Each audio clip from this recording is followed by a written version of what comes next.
All right, here we go. Elon Musk is set to visit the CIA today at the request of John Radcliffe, the director, to discuss the government efficiency at the Bureau. Our next guest has met with Musk a number of times since retiring from the CIA. Fox News contributor, former CIA guy himself, Dan Hoffman. Dan, what could someone on the outside be working to do with the CIA on the inside, being that he's not an intelligence officer? How could they become more efficient?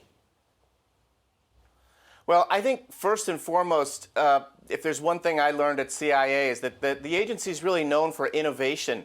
And really, Elon Musk is one of the most innovative entrepreneurs of his generation. And so I think you'll see some affinity there as they discuss their views of the world. It's a chance for CIA to brief up Elon Musk a little bit on how they work, and I'm sure there'll be some closed-door meetings. And also a chance to discuss Elon Musk's vision for bringing some efficiency to the U.S. government. Make no mistake, there'll be concerns on the part of CIA officers. They're never shy about raising them. Of course, it's not subjected to public scrutiny, but they'll be asking, I'm sure, about reductions in our foreign service and civil service and the impact that might have on government operations. I mean, is there a lot of wasted money in the CIA? A lot of it's clandestine money that you guys need at your ready to pay bad guys to give up bad guys. Look, the budget's incredibly small. Human intelligence is really cheap, especially when you compare that to the cost of like one missile that we might use to strike some Houthis, as we did recently. Also, there's very extensive oversight from the House and Senate intelligence committees, and so there really isn't an issue, at least from my experience, of waste, fraud, and abuse at the CIA. But that said, you know, it's a good thing to have this discussion, and the CIA is always looking to ensure that we use the government's money, the people's money, as efficiently as possible. All right, let's use our rest of our time to talk about the stunning revelations over the weekend. Vladimir Putin went out of his way to question Vladimir Zelensky's credibility as president, as if he's not a legitimate president who doesn't win legitimate elections. And this really ticked off Trump. He spoke about it this weekend because now he's really mad at Russia. Watch. So I wasn't happy with that, but I think he's going to be good. And I certainly wouldn't want to put secondary tariffs on Russia, but if they were put on, it would not be very good for them. Zelensky, by the way, I see he's trying to back out of the rare earth deal. And if he does that, he's got some problems, big problems. And now he's saying, well, you know, I want to renegotiate the deal. He wants to be a member of NATO. Well, he was never going to be a member of NATO. He understands that. So, first off, on the Vladimir Putin thing, he's getting ticked off because he's trying to extract the most concessions possible just to have a ceasefire in a war that he started, and that's ticking off Trump. Yeah, and it should be. And look, there's a little bit of irony here that Vladimir Putin, the KGB operative in the Kremlin, is criticizing Zelensky for not holding elections when Putin, in fact, hasn't held a real election in Russia in over a quarter century. And look, I think what Putin wants to do is make it appear as if Zelensky's government isn't legitimate so that when down the road in the future Russia breaks the next agreement, they can claim they did it because the government of Ukraine that signed the deal wasn't legitimate in the first place. And it's just a way for Russia to put more pressure on Ukraine. Look, for President Trump, it's extremely hard to bring an end to a conflict where neither side has won and neither side is too fatigued to carry on fighting. And that's, I think, what we're seeing right now. Putin's pressing maximalist demands, and we need to push back. Real quick, are these secondary sanctions, for example, on India and China for buying Russia discounted oil, is that going to be effective? Will he feel that? I never felt like when President Biden made those sorts of threats before the war that they would have deterred Putin, and they didn't. And in this case, look, Russia swiveled their economy to India and China. I just don't know that economic pressure at this point is going to do it. Russia is experiencing an unbalanced wartime economy, but I don't think that's going to stop Putin from carrying on with this brutal invasion of Ukraine and raining down hell on Ukrainian civilians. What might stop him is to continue to arm Ukraine and give them the munitions they need to carry on the fight. That might be the only answer, unfortunately. We'll see if we get there. And if they want to keep fighting, they got to draft 18-year-olds. They just know they start at 27. They need fighters.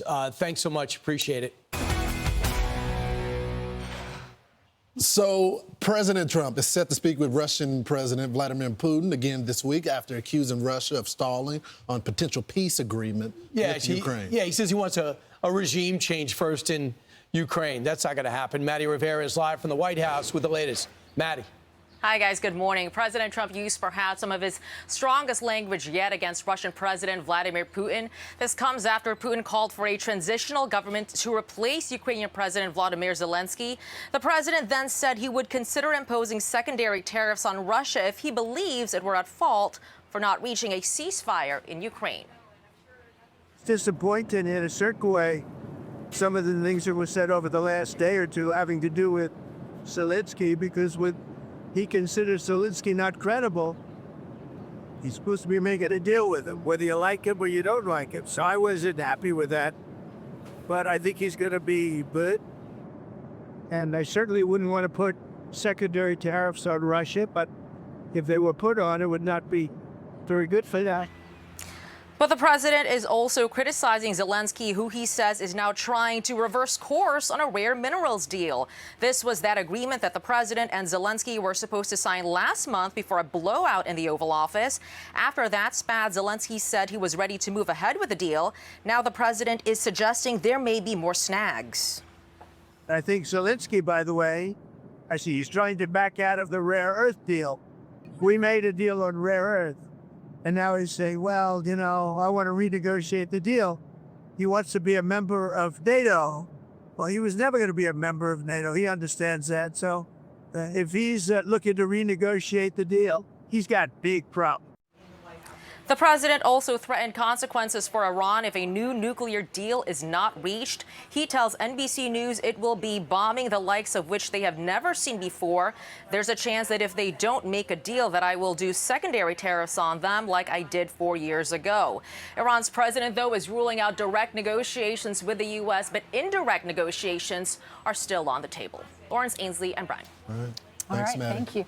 He says if Russia is to blame, if you buy oil from Russia, if your country does, you can't do business in the United States, and there will be a 25 to 50% tariff on all oil. And says he's angry with Putin. He flat out he was pissed off. Well, yeah, this was was the moment that was going to be bound to happen, and I encourage people to have patience with the president as he set up the deal, because at one point Putin was going to overplay his hand, and which he did. And the moment after the president got Zelensky to the table, crafted this deal, it was a little give and take. Now Putin asked for something ridiculous, and of course the president's hammers comes right down. Yeah, so he says what he'll do is anybody who buys oil, they're sustaining themselves by selling oil at a discount rate to India and China predominantly, not that they need to sell it to Iran, but to their allies. And a lot of people just taking it. South Africa, for example. So now he says if you do business with them, just like he's going to do with Iran, now we're going to sanction you. That's going to get complicated because we're friendly with India, and they're friendly with Russia. But that's what it's got. That's something that might be able to get their attention. Also, we got to arm up Ukraine, maybe give them additional arms and lengthen this process a little. Dan Hoffman weighed in. There's a little bit of irony here that Vladimir Putin, the KGB operative in the Kremlin, is criticizing Zelensky for not holding elections when Putin, in fact, hasn't held a real election in Russia in over a quarter century. And look, I think what Putin wants to do is make it appear as if Zelensky's government isn't legitimate, so that when down the road in the future Russia breaks the next agreement, they can claim they did it because the government of Ukraine that signed the deal wasn't legitimate in the first place. And it's just a way for Russia to put more pressure on Ukraine. Russia is experiencing an unbalanced wartime economy, but I don't think that's going to stop Putin from carrying on with this brutal invasion of Ukraine and raining down hell on Ukrainian civilians. What might stop him is to continue to arm Ukraine and give them the munitions they need to carry on the fight. That might be the only answer, unfortunately. And also, Zelensky agreed to this minerals deal with the United States. And Donald Trump says now he wants to renegotiate. And he says if that happens, there's going to be a big problem because they've already worked that out. Yeah, because it's two prongs. How you attack Putin is two ways. If he's not gonna agree to peace, then you attack him two ways. You go after his economy. You got the sanctions as well, and you got the fact that they're selling the oil. So you take that portion, but you also in response to that, have to give Ukraine the weapons as well. The president has made it very clear he wants peace, but if Putin, he got Zelensky to the table. If Putin is stepping away from the negotiating table, then here we go. So essentially they said no oil, no energy infrastructure, and no Black Sea. That would begin the confidence measures towards maybe a 30-day ceasefire. But they're already hitting them in the Black Sea, and over the weekend they were blowing up hospitals, the Russians were. How about this? Iran, we also put them on notice. You got 2 months to decide if you want us to get rid of your nuclear program or do you want to get it on your own. Well, guess who's giving all Russia drones? Iran. Yeah. Now, if you find a way to take out that drone factory, that could kill 2 birds with 1 stone. Right, we'll see if that happens. I'm Steve Doocy. I'm Brian Kilmeade. And I'm Ainsley Earhart. And click here to subscribe to the Fox News YouTube page to catch our hottest interviews and most compelling analysis.